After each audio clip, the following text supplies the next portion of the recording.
Japão é um país que vive de alertas. Terremotos, tufões, tsunamis fazem parte da rotina.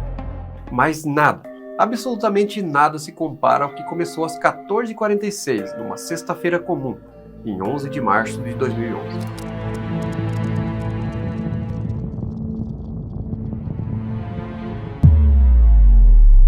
Milhões de pessoas estavam em seus escritórios, escolas e casas.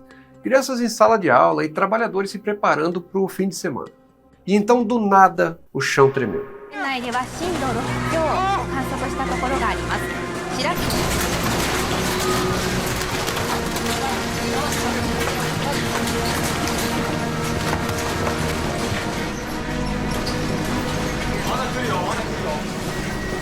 Mas dessa vez era diferente, pois foi o maior terremoto já registrado na história do país. Um monstro de magnitude 9.1, nascido no ponto de encontro entre duas placas tectônicas gigantes no litoral leste do Japão. Ali, onde o fundo do mar é uma batalha eterna de forças, a terra se rasgou.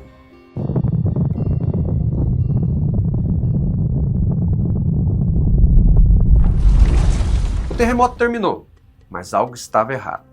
No litoral, as pessoas olharam para o mar, e ele simplesmente não estava mais lá. O som das ondas desapareceu. O oceano recuou centenas de metros em segundos. Era a natureza tomando fôlego antes do golpe final. Trilhões de litros de água eram sugados para longe da costa, ganhando força e velocidade. O aviso estava dado. Um tsunami vinha aí.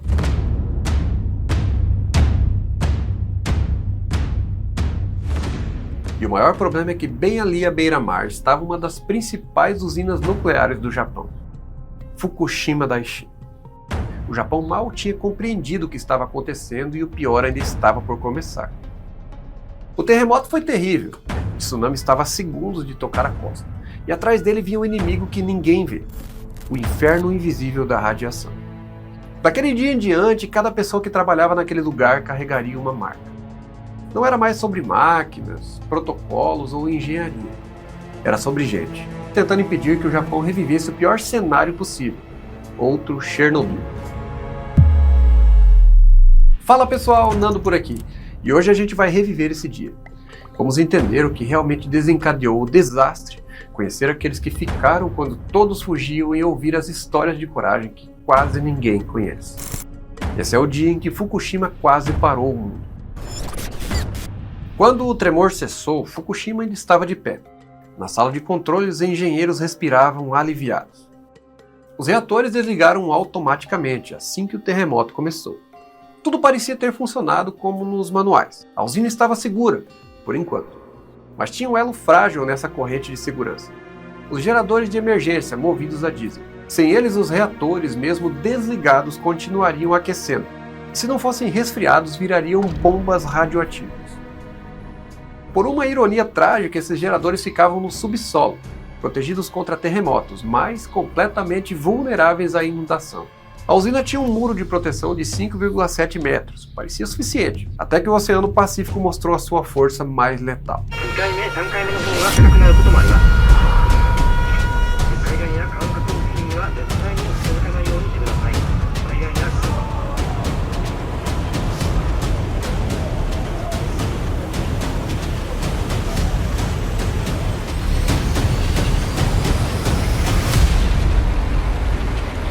Às 15h27, o tsunami atinge Fukushima.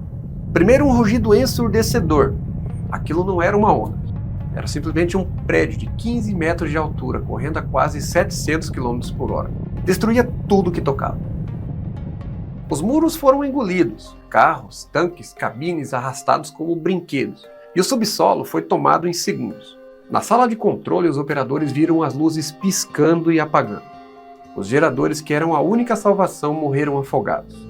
E Fukushima entrou em blackout total.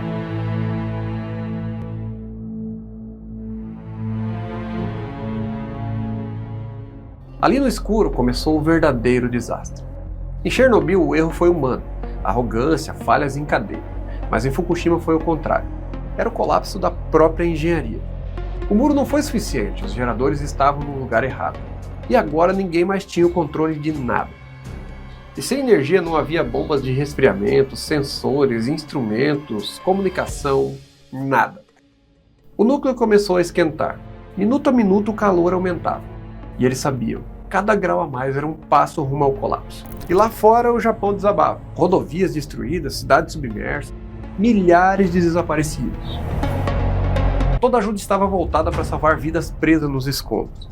E a usina ficou sozinha.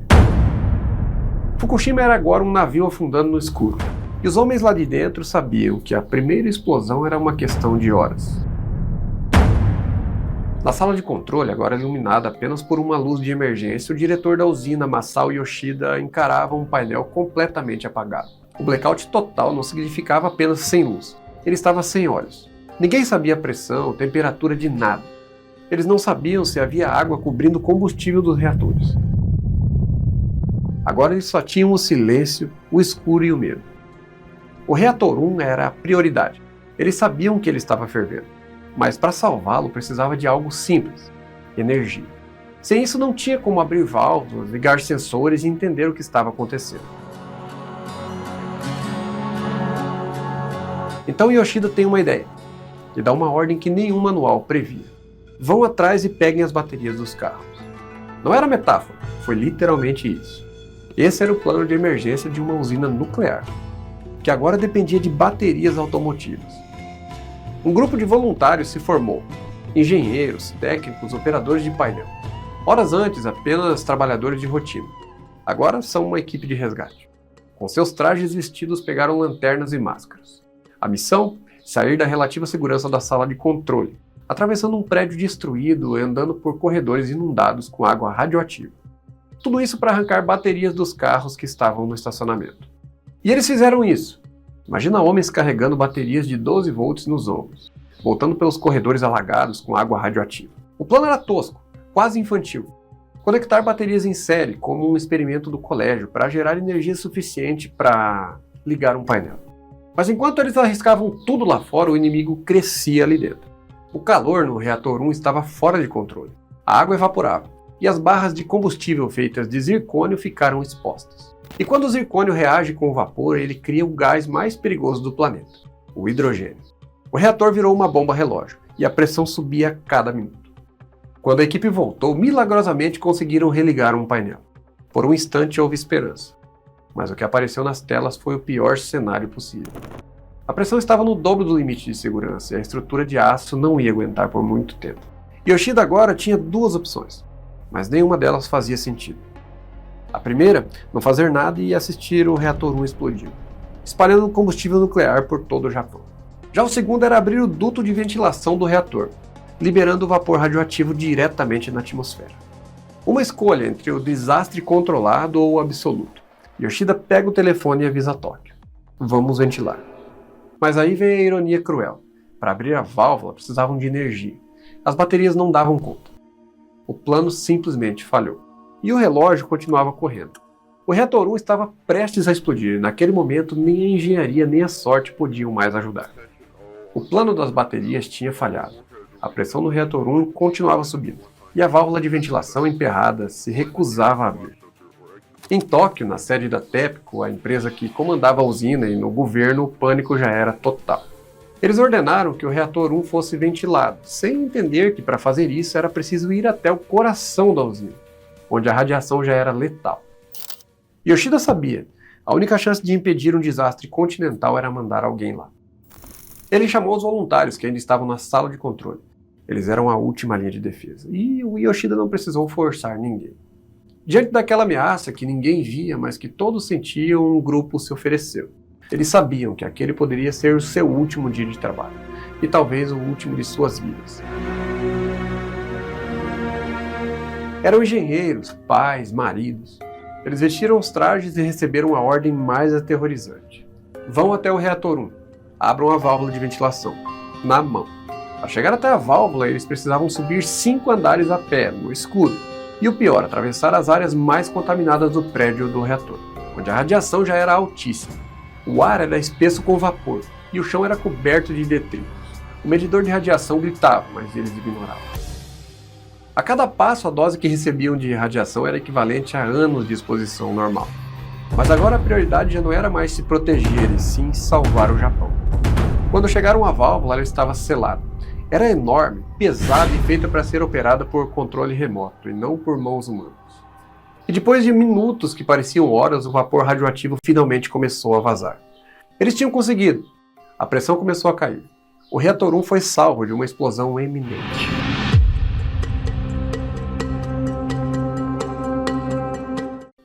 Então eles voltaram para a sala de controle. Agora eram heróis, mas a celebração durou pouco. O ato de coragem deles tinha evitado uma explosão, mas não um inferno que continuava a crescer, pois o vapor liberado contaminou boa parte da usina, tornando quase impossível qualquer operação nos reatores 2 e 3. E a TEPCO, desesperada, fez o impensável. Ordenou que o diretor Yoshida retirasse todos os trabalhadores da usina. O governo já estava em pânico. Eles temiam que a radiação se espalhasse sem controle. Então ligaram para Yoshida e exigiram evacuação total. Mas para ele, essa era a sentença de morte do Japão. Se todos saíssem, o resfriamento pararia, e os reatores 2 e 3 explodiriam com certeza. E esse seria um desastre de proporções bíblicas. O diretor Yoshida olhou para os poucos homens que restavam, exaustos e radioativos. Olhou para o telefone e para a voz de Tóquio exigindo que ele fugisse. E então ele tomou a decisão que o transformou em uma lenda. Não vamos sair daqui, disse Yoshida. Vamos continuar lutando, mesmo que seja para atrasar o inevitável. A partir daquele momento, a equipe de Masao Yoshida eram os últimos 50 homens em Fukushima, e estavam dispostos a sacrificar tudo para salvar um país inteiro.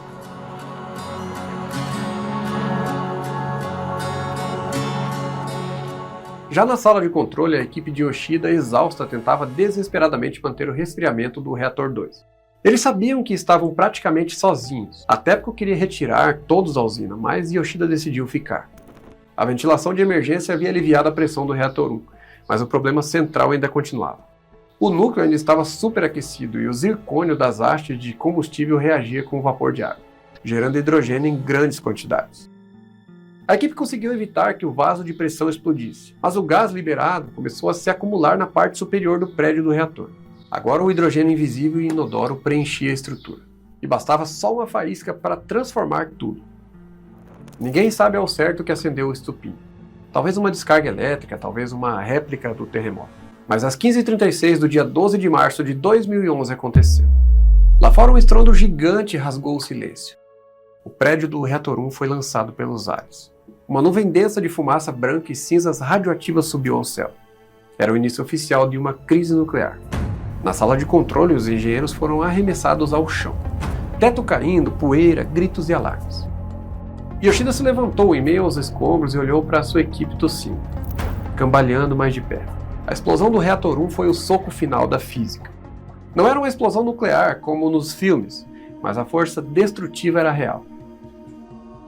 A contenção secundária havia sido violada. A parte de cima do prédio de cobertura simplesmente desapareceu. E o pior, os níveis de radiação ao redor da usina dispararam para valores vertiginosos.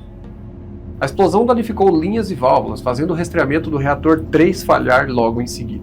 A essa altura, os últimos 50 homens que ficaram em Fukushima, chamado de os 50, estavam presos dentro de uma usina parcialmente destruída e com o ar envenenado. Yoshida pega o telefone, mas ele não ligou mais para a TEPCO, mas sim para as forças de defesa do Japão. O pedido foi curto e direto. Joguem água sobre os reatores. Vocês são a nossa última chance. O mundo inteiro assistiu a explosão pela TV, em choque, mas o mais assustador ainda estava por vir.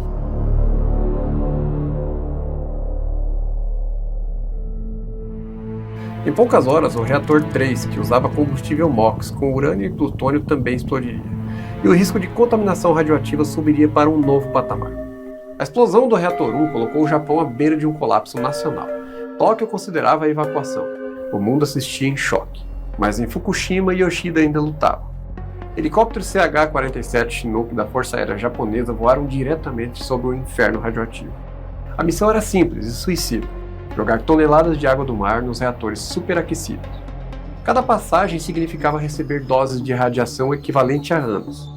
O vento, o calor e a fumaça faziam a água evaporar antes mesmo de tocar o núcleo.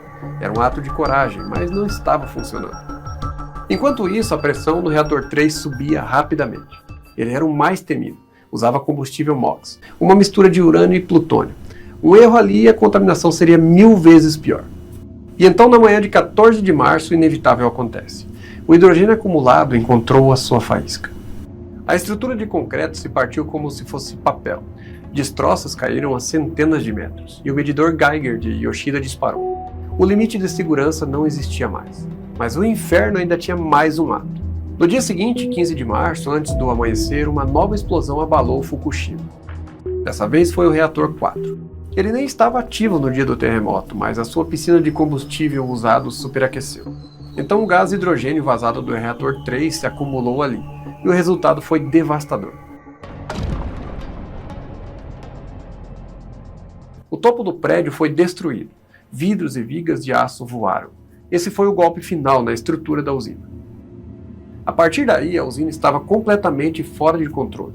3 núcleos haviam derretido, reatores 1, 2 e 3. E 3 prédios haviam explodido, o 1, o 3 e o 4. O ar era venenoso, a água do mar não bastava. Yoshida, exausto, finalmente deu a ordem. A maioria dos seus homens deveria evacuar.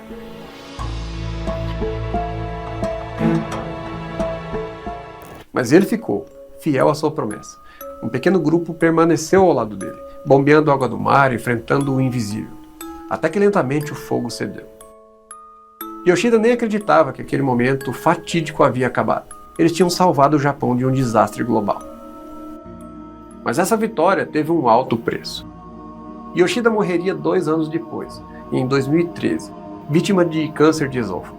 Muitos até hoje o chamam de o homem que segurou o apocalipse. A usina estava perdida, mas a luta não parou. O Japão não se rendeu ao desastre.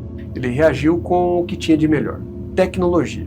Hoje a linha de frente de limpeza em Fukushima é ocupada por robôs, máquinas avançadas projetadas para navegar e trabalhar em áreas com radiação letal.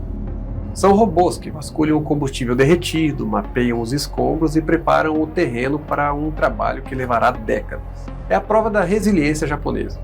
Um desastre provocado por uma falha humana na engenharia sendo consertado pela mais alta engenharia do mundo. O país aprendeu, investiu e avança no setor. Hoje em dia, Fukushima é um campo silencioso, cercado de máquinas, concreto e lembranças. O Japão aprendeu da forma mais dolorosa possível que a natureza sempre vai cobrar o seu preço. A verdadeira história de Fukushima não é sobre urânio ou plutônio, mas sim sobre Yoshida e os 50 homens que ficaram até o fim. E esse foi o caso real de Fukushima, o pesadelo radioativo que quase destruiu o Japão. Se como eu você gosta desses conteúdos, se inscreve no canal e ativa o sininho para não perder nenhum vídeo. Nando por aqui, eu te espero no próximo vídeo, aqui no canal.